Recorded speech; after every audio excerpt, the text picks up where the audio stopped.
Fernando Cheye. Sensini, cuento de Roberto Bolaño.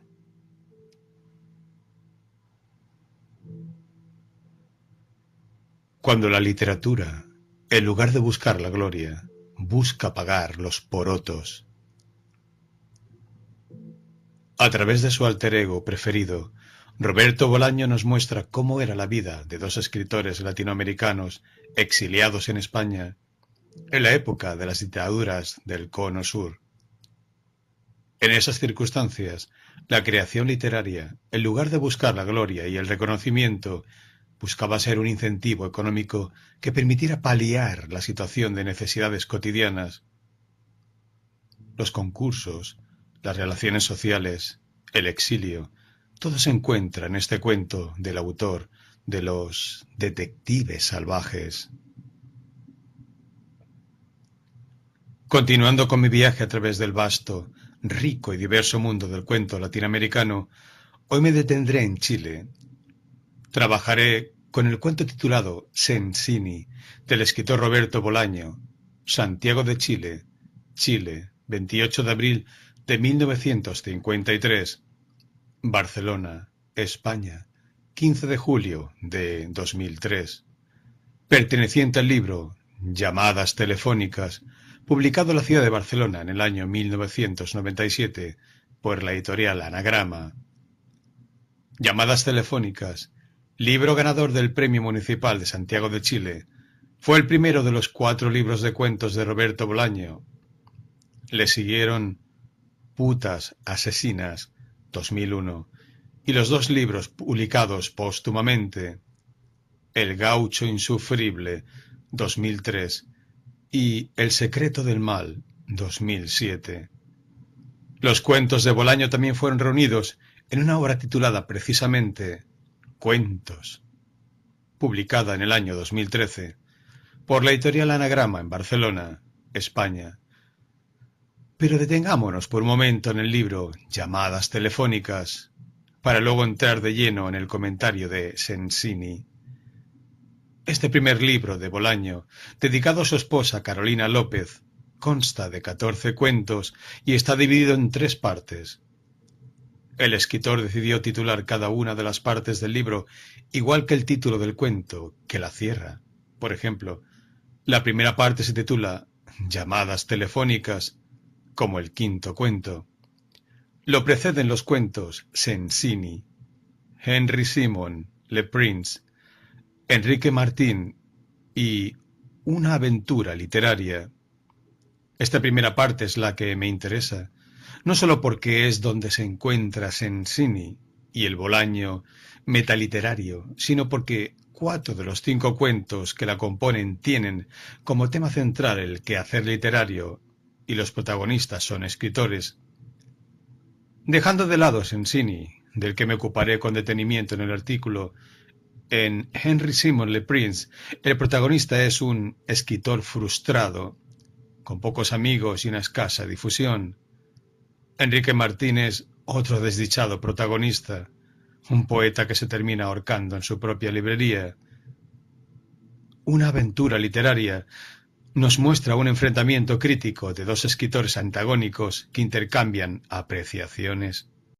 Llamadas telefónicas, el cuento que da título a esta primera parte, y también al libro, es una simple historia de desamor que incluye la muerte de una de las partes. No es un cuento que aborde el tema literario. Tampoco abordan el tema literario la segunda parte del libro, titulada Detectives, de característica policíaca e investigativa, ni la tercera parte, titulada Anne Moore, que se centra en historias cuyas protagonistas son mujeres.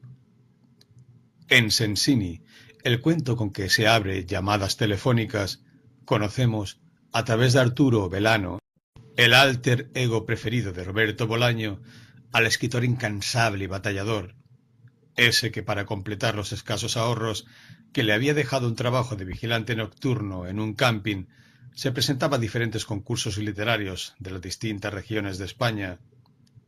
Este cuento, ganador del premio de narración Ciudad de San Sebastián, transcurre en el tiempo en que Roberto Bolaño vivió en Girona y Barcelona, donde se relacionó con otros escritores latinoamericanos exiliados. La temática del cuento es el relacionamiento entre la creación literaria y el mercado, y gira en torno a los concursos literarios. Desnuda la realidad que tienen que enfrentar dos escritores no consagrados en el exilio, que buscan en los concursos literarios de provincia no la gloria y el reconocimiento, sino más bien un incentivo económico que les permita paliar la situación de necesidades que pasan a diario. En el intercambio epistolar de estos escritores queda al descubierto la poca seriedad de esos concursos provinciales, donde los jurados no leen completas las obras y a veces ni siquiera las leen. Esto lleva a que los creadores también se aprovechen de la situación irregular y no reparen en mandar a más de un concurso el mismo cuento con distinto título. En ese contexto social y literario, las obras pasan a tener una finalidad pragmática y, como si se tratara de caballos de carrera, los escritores las envían a concursar por las distintas pistas del territorio español con la esperanza de alzarse con la mayor cantidad de premios posibles.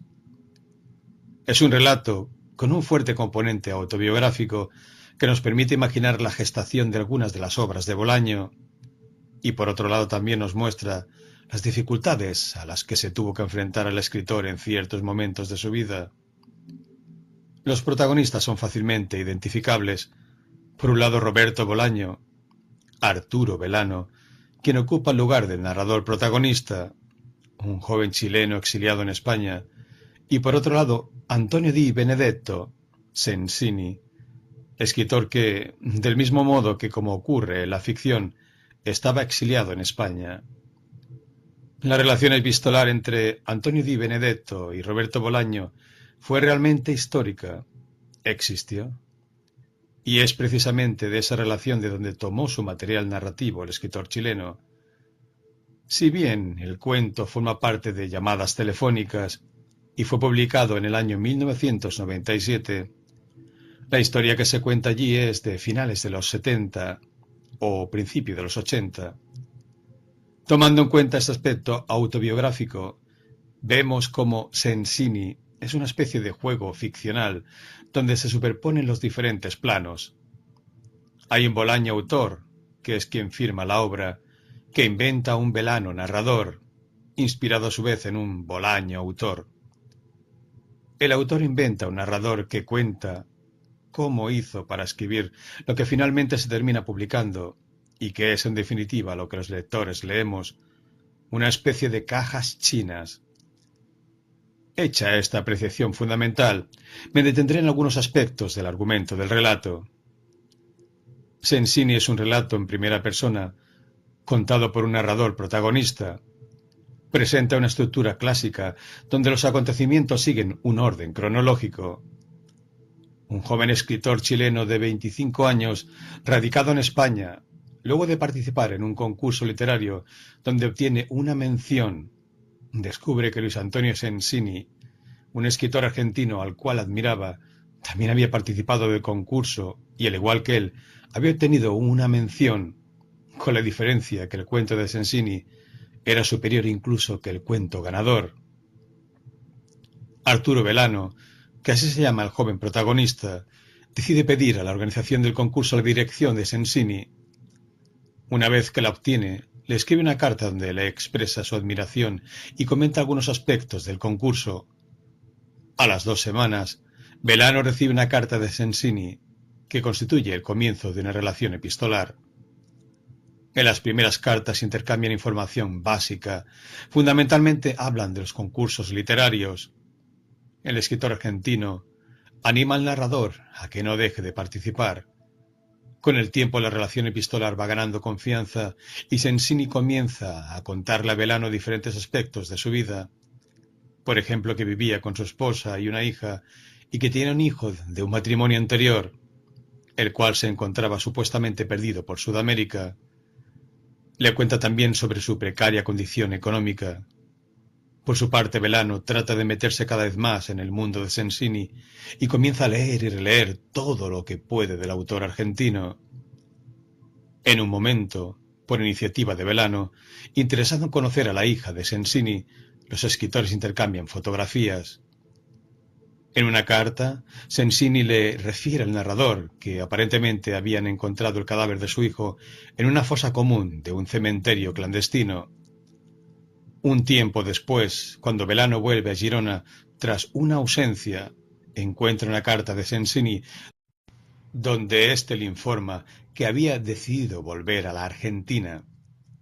Había caído la dictadura y allí seguramente podría encontrar más pistas sobre su hijo Gregorio. Volvía con su mujer, en tanto su hija permanecería en España. Belano decide contactarse con la hija de su amigo epistolar, pero no lo consigue. 2 años más tarde le llega la noticia de que Sensini ha muerto y le parece lógico que el escritor haya decidido irse a morir a su país. Al poco tiempo, una noche golpean a la puerta de su casa. Era Miranda Sensini con su acompañante. Belano prepara una cena y arregla una habitación para los visitantes que se encontraban viajando por Europa. Una vez que los visitantes se van a acostar, Belano, como no puede dormir, se pone a mirar televisión y recuerda a Sensini. En un momento, Miranda Sensini, que tampoco podía dormir, baja de su habitación y se pone a conversar con el escritor. Hablan de Sensini, de su último tiempo de vida, de lo que lo admiraban algunos autores consagrados y de lo poco que se lo reconocía, de los concursos que había ganado y de lo feliz que había sido con la relación epistolar mantenida con Belano. 2 escritores exiliados. Para terminar el artículo, citaré algunos pasajes del cuento que hacen referencia a la condición de exiliado de los personajes. El cuento en sí, con ese valor autobiográfico referido, es un extenso testimonio del intercambio epistolar de 2 autores exiliados de sus propios países. Arturo Belano comienza el relato dejando en claro desde el principio su condición de exiliado, de ajeno al lugar. Casi no tenía amigos y lo único que hacía era escribir y dar largos paseos que comenzaban a las 7 de la tarde.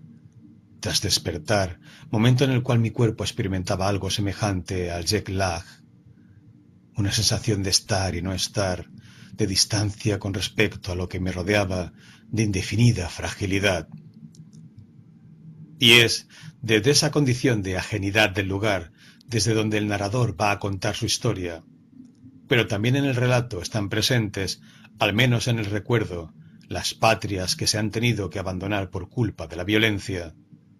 En la primera carta que Belano envía a Sensini ya se refiere al aspecto político.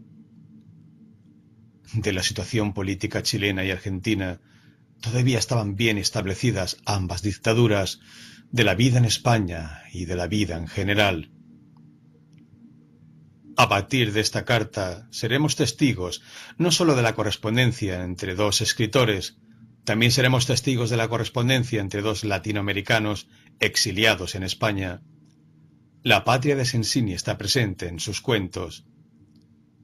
Estos, aunque trataban sobre una gama variada de temas y situaciones, generalmente se desarrollaban en el campo, en la pampa, y eran lo que al menos antiguamente se llamaban historias de hombres a caballo. La amistad surge entre estos personajes porque existe una identificación casi total del uno con el otro. Las condiciones de vida a las que se enfrentaban eran muy similares. De ahí la empatía. Las cartas les sirven a estos personajes para estimularse mutuamente, reflexionar sobre sus vidas y sobre el mundo literario que también tienen que compartir. Un aspecto destacable de la vida de Sensini es que carga con un dolor tremendo por la desaparición de su hijo, un joven periodista de 35 años. Belano escribe un poema donde se refiere al caso de Gregorio y a la realidad política latinoamericana. En el ínterin recuerdo que escribí un poema muy largo, muy malo, lleno de voces y de rostros que parecían distintos, pero que solo eran uno, el rostro de Miranda Sensini, y que cuando yo por fin podía reconocerlo, nombrarlo, decirle: Miranda, soy yo, el amigo epistolar de tu padre, ella se daba media vuelta y echaba a correr en busca de su hermano, Gregorio Samsa, en busca de los ojos de Gregorio Samsa que brillaban al fondo de un corredor en tinieblas donde se movían imperceptiblemente los bultos oscuros del terror latinoamericano. Después de un tiempo de interrumpida la relación epistolar, cuando Belano se entera de la muerte de Sensini en Argentina, expresa: «No sé por qué. El que Sensini volviera a Buenos Aires a morir me pareció lógico». Esta es una reflexión de quien también es exiliado. Por eso es que encuentra sentido en la elección de Sensini. Volver al país de origen significa, para un exiliado político, volver a lo que le es propio y que le ha sido arrebatado. La reflexión sobre la soledad de Belano en ese país ajeno, que como vimos aparece referida desde el principio del relato, vuelve a aparecer también al final, cuando Miranda Sensini lo va a visitar a su casa. Cuando la muchacha toca la puerta, Belano piensa: ninguna de las pocas personas que conocía en Girona hubiera ido a mi casa a no ser que ocurriera algo fuera de lo normal. Es otra de las tantas frases que muestra la realidad del exiliado. No es fácil integrarse a la sociedad cuando se es extranjero, cuando no se tienen los contactos que pueden llegar a tener los habitantes del lugar. Por eso es que Belano trabajaba de lo que fuera e intentaba ganar premios literarios. Intentaba sobrevivir consciente de su condición de ajenidad, condición que compartía con el escritor en el cual se podía reflejar Luis Antonio Sensini.